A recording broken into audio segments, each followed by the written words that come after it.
প্রতি বৃহস্পতিবার রাতে এক জাদুর লণ্ঠন জ্বলত, আর সবাই ছুটে আসতো এক জ্ঞানী শিয়ালের গল্প শুনতে।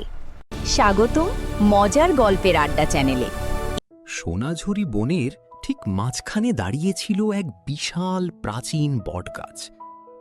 সেই বটগাছের নিচেই থাকত ধ্রুব নামের এক জ্ঞানী ও দয়ালু শিয়াল। সে ছিল সবার প্রিয়। হরিণ, খরগোশ, বানর, পাখি সবাই তাকে নিজের আপনজন মনে করত। ধ্রুব গল্প বলতো, সে নীতিকথা বলতো, মোটিভেশনাল গল্প বলতো, ধর্মীয় শিক্ষা দিত আর ভালো মানুষ হওয়ার পথ দেখাতো। প্রতি বৃহস্পতিবার রাতে ধ্রুব বটগাছের মোটা ডালে একটি পুরনো লণ্ঠন জ্বালিয়ে দিত। লণ্ঠনের সেই সোনালি আলো দেখেই সবাই বুঝে যেত আজ গল্প শোনার রাত।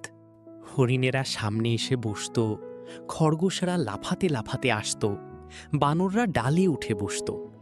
ধ্রুব হাসি মুখে বলতো, আজ আমি বলবো নীতি কথা, মোটিভেশনাল গল্প আর হৃদয়ে ছুঁয়ে যাওয়া কিছু সত্য কথা। একবার এক পিঁপড়ে আর এক ঘাসফড়িং ছিল। পিঁপড়ে সারা দিন খাবার জমাতো আর ঘাসফড়িং শুধু গান গাইতো আর হাসত। শীত এলে ঘাসফড়িং খাবার না পেয়ে কাঁদতে লাগলো। তখন সে বুঝল আজকের পরিশ্রমই আগামী দিনের নিরাপত্তা। গল্প শেষ হলে সবাই ধ্রুব শিয়ালকে ধন্যবাদ জানাতো। হরিণেরা হাসি মুখে বলতো, তোমার গল্প আমাদের সাহস দেয়। খরগোশরা আনন্দে হাত নাড়ত, বানররা সম্মান জানাতো আর পাখিরা মিষ্টি সুরে গান গাইত। ধ্রুব শুধু হাসত আর সবাই সুখী মনে নিজেদের ঘরে ফিরে যেত। সেই রাতেই, গভীর রাতে, দুইটি সাদা বক আর এক বুড়ো প্যাঁচা বটগাছের উঁচু ডালে গোপনে কথা বলছিল। ধ্রুব শুনতে পেল কয়েকদিনের মধ্যেই ভয়ঙ্কর ঝড় আর বন্যা এসে পুরো বন গ্রামটাকে ধ্বংস করে দেবে।